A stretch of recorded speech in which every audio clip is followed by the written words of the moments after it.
What's up everybody, welcome to Car Question. It's now time to compare cars with the Kia Stinger, and Kia such in an aggressive mode in that segment where a lot of German, European cars are there. That's going to give you great refinement, strong looks, personality, enjoyment of driving, name it. Kia just get in there with the Stinger and we'll probably change some cars. But right now let's start with the first competitor, Alfa Romeo. It's not going that great in Canada. It's not going that great in Quebec. I don't know what's happening. They will stop the 4 model. I'm kind of sad with that. I don't like to see a great sports car leaving the scene. But we're going to talk about the Alfa Romeo Giulia.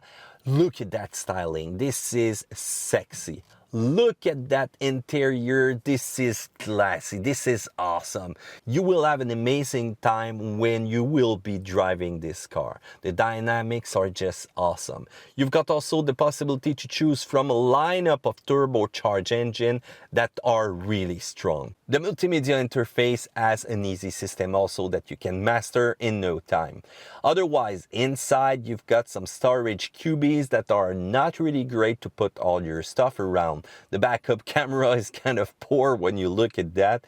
And you've got the reliability. It's not going well at all with Alfa Romeo, with all the lineup currently. And I don't know if it's going to change, but they need to do something because nobody wants to get stranded at the dealer or in the middle of the street with an awesome looking car as sporty as it can be. There is no more manual transmission available for a lot of markets, including the US one. And the base model seats are really uncomfortable. They're flat. When you like to drive in a sporty maneuver, you need some support, but this one won't do it. You've got also the rear space, which is tight for the class. The quadrifoglio model is the performance leader of the segment though, but you've got a small trunk, and remember, you cannot fold the seat in the back. The Audi S5 Sportback is probably one of the most popular in this segment. You've got that classy look, you know. It doesn't stand down saying, I'm really a performance car. And it doesn't look too cheap. But, you know, I find that all Audi product just look like each other. But there's going to be change soon because they're going to do more and more remake of their cars. And the look is much more improved. But with the Audi, you've got sweet performance, great acceleration, really strong, but also really smooth. So you've got the best of both worlds. Good grip around the turns, good grip in the winter, and it inspires driver confidence. You know, when I talk to you about the Stinger and the little lack of confidence that I have in that bouncy suspension, that's exactly a car how it should behave to give you confidence in any situation, and the Audi does that. You've got a modern interior and it's packed with high-tech feature. You've got the versatility of the hatchback, you know, to bring some luggage around or simply to bring the dog also inside. You've got a comfortable ride. Front seat are not bad. Rear seat, you won't do a road trip for a long time in those one. Braking performance is kind of average when you compare it to the segment. The interior storage is not too bad in front, but it's not really generous. And depending on the market that you're going to be in, the warranty is not that great. The Mercedes-Benz C-Class is probably one of the big contenders out there. It's pretty. When you look at that car, it makes head turn, and I really love the styling that you can get with this one. It doesn't scream I'm rich or performance or simply a sheep in wolf's cloth. You know, it's classy once again, but it stands for its luxury image. You've got some high style interior. The transmission is going to give you aggressive shift if you want, but also real smooth one depending on your driving style. The interior, look at that crafting, look at that detail, impressive. You've got many feature, cutting edge, leader segment that you will be able to get with the options though. Multiple high power engine are available, and also multiple sounds of those engines, which are really a music to the ear. But personalization has its price, expensive add-on feature. Sometimes it can be relaxed, might be a little bit too relaxed depending on the version that you're going to choose with the driving dynamics. If you go with the sport suspension, there you go, it's a complete opposite. It's going to be stiff and way too stiff probably for everyday enjoyment. And talking about a bad interface, a bad multimedia system on how you operate it, well, this one is not an example to follow. Another cool looking car is the Jaguar XE. Sharp handling, really bites in the curve, really exit them really fast. And it's a great looking car. Love the colors, those deep blue, near purple, the black one. And Jaguar play with the price to be real aggressive, real affordable in that segment. Speed and acceleration from the big engine, 380 horsepower, is awesome. It's really fast, and the sound that you get with that car is quite cool. You've got also some diesel option if you want to go for that. Impressive fuel economy that you will be able to get from them.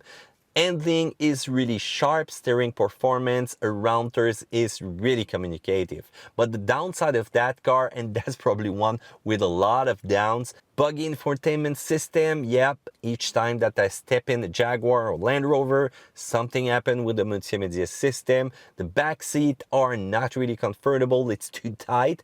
And the transmission, those ZF are not great performer. They tend to be buggy, you know. For a long time, a lot of manufacturers try get the best programmation into those transmission, but it's still a poker game. Will it be reliable or not? I don't know. You've got those auto stop start features that are really bad, vibration, sound, not efficient. And you've got some interior quality materials that doesn't really add up to what you're gonna find in the competition. The sound, the plastic, you know, inside, I'm not sure about that at all. But still, it's such a fun car to drive. They need to improve that. The Volvo S60 has been redesigned for 2019. The new S60 will offer a T8 plug-in hybrid to the lineup, but it's not fair to compare that car to the other one, so let's stick with the 2018. You've got a good balance between a comfortable ride quality and a sporty handling. But remember, Volvo is all about safety, so the safety scores are there. You've got tons of security feature inside the car, so if security is important for you and you still want a sports car, you might go for the Volvo. You've got an available extended wheelbase model depending once again in the market that you are in. You've got more extra leg room with that one. But on the downside, fuel economy for the high performance engine are not the same that you read on paper versus the one that you get in real life driving. So it's not really good for the expectation there. And if you go for the standard base sedan version, you don't have a lot of room. Still one of the best when it comes to safety. So a lot of you guys talk to me about other competition on Facebook. How about the BMW 3 Series? Yes, the BMW is really fast also. You've got some great choice, but personalization has its price. You talk to me about the Subaru Sti also. Whoa, guys, it's not the same thing.